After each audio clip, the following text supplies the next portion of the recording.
Guys നമ്മുടെ ഇന്നത്തെ യാത്ര വരാട്ടുമേടാണ്. നിങ്ങൾ കേട്ടിട്ടുണ്ടോ വരാട്ടുമേടെന്ന്? വാഗമൺ വന്നിട്ടുള്ള എല്ലാവർക്കും അറിയാവുന്ന ഒരു സ്ഥലമാണ്, കേട്ടുകേൾവിയുള്ള സ്ഥലമാണ് പാലൊഴുകും പാറ വരാട്ടുമേട് എന്നൊക്കെ പറയുന്നത്.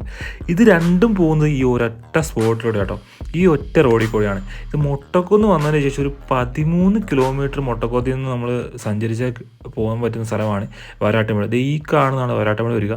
നമ്മൾ ജസ്റ്റ് സൈഡിൻ്റെ വ്യൂ കണ്ടപ്പോൾ നമ്മൾ ഇറങ്ങിയാണ്. നല്ല റോഡാണ്, വലിയ പ്രശ്നങ്ങളൊന്നുമില്ല. ചെറിയ ചെറിയ അവിടെ പൊളിഞ്ഞു കിടക്കുന്നതല്ലാതെ വേറെ വലിയ സീനൊന്നും ഇല്ലാത്ത റോഡാണ്. ദേ നമ്മൾ പോകുന്ന വഴിക്ക് ഇതുപോലെ വരാട്ടുമേട് പല സ്ഥലത്തും ആ മല കാണാൻ പറ്റും. അതുകൊണ്ട് അത് ലക്ഷ്യമാക്കി അങ്ങ് പറഞ്ഞാൽ മതി.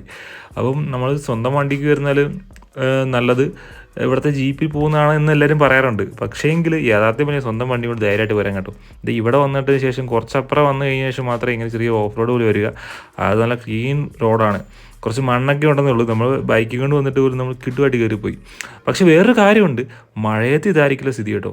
മഴക്കാലത്ത് മാത്രം ഒരിക്കലും സ്വന്തം വണ്ടി ഒരിക്കലും ഞാൻ റെക്കമെൻഡ് ചെയ്യില്ല. അല്ലെങ്കിൽ ഓഫ് റോഡ് ആയിട്ടുള്ള എന്തെങ്കിലും വണ്ടിയാണെങ്കിൽ വേറെ സീനില്ല.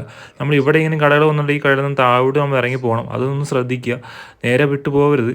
അപ്പം ഈ റോഡ് കോൺക്രീറ്റ് ഒക്കെ ചെയ്തിട്ടുള്ളതുകൊണ്ട് വലിയ പ്രശ്നങ്ങളൊന്നുമില്ല. നിങ്ങൾ ഈ കാണുന്ന പോലെ അല്ലേ, കുറേയൊക്കെ നല്ല റോഡുകളുണ്ട്. ഇവിടുത്തെ ഒരു പ്രത്യേകത എന്താണെന്ന് വെച്ചാൽ മൊട്ടക്കുന്നിലും അല്ലെങ്കിൽ മറ്റ് സ്ഥലങ്ങൾ വാഗമൺ മറ്റു ഏരിയയിലും വരുന്ന അത്രയും ആൾക്കാർ ഇവിടെ വരുന്നില്ല എന്നുള്ളതാണ്. അതുകൂടാതെ ഒരു ഹിൽ ഏരിയാസൊക്കെ ഒന്ന് എക്സ്പ്ലോർ ചെയ്യണമെന്ന് ആഗ്രഹമുള്ള ആളുകൾക്ക് ഇതൊരു നല്ലൊരു സ്പോട്ടാട്ടോ.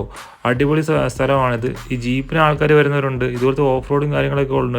ഈ കാണുന്നതാണ് പാലൊഴുകും പാറ വരിക. പക്ഷെ നമുക്ക് യോഗമില്ല, മഴയത്ത് വന്നിട്ടേ അതൊക്കെ കാണാൻ പറ്റുള്ളൂ. ഈ നട്ടുച്ചയ്ക്ക് അല്ലെങ്കിൽ ഈ ഒരു വേനൽക്കാല സമയത്തൊക്കെ വന്നിട്ടുണ്ടെങ്കിൽ ഇതായിരിക്കും അവസ്ഥ. ഞങ്ങൾ നട്ടുച്ചയ്ക്ക് വന്നുകൊണ്ട് തന്നെ ഒരു വെയിലാണ്. അപ്പോൾ ഗൈസ്, നിങ്ങളിവിടെ വരുന്നവർ പ്രത്യേകം ശ്രദ്ധിക്കുക. എന്തെങ്കിലും കഴിക്കാൻ സ്നാക്സ് എന്തെങ്കിലും വാങ്ങിക്കൊണ്ട് വരിക, അല്ലെങ്കിൽ വെള്ളം കരുതുക. കാരണം നിയർ ബൈ ആയിട്ട് ഒരു ഒറ്റ കട പോലും ഇല്ല.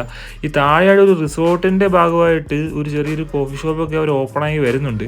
അത് മിക്കവാറും ഉടനെ ഓപ്പണായി കഴിഞ്ഞിട്ടുണ്ടെങ്കിൽ നമുക്കിവിടെ ഇടയ്ക്ക് ഇവിടെ വന്ന് കോഫി കുടിച്ചിട്ട് പോകാൻ പറ്റുന്നൊരു വൈബ് സ്പോട്ടാണ് അവിടെ അവർ പണിത് വരുന്നുണ്ട് കേട്ടോ. അപ്പം വരാൻ താല്പര്യമുള്ള ആളുകൾ ധൈര്യമായിട്ട് വരിക. ചെറിയ രീതിയിൽ ട്രക്ക് ചെയ്ത് പോകാനും അതോടൊപ്പം തന്നെ നല്ലൊരു സൺസെറ്റൊക്കെ എൻജോയ് ചെയ്യാൻ പറ്റും.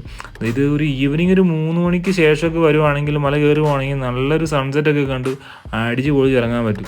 പിന്നെ മഴക്കാലത്ത് വന്നാലുള്ള വൈബ് അത് വേറെ ഒന്നായിരിക്കും കേട്ടോ.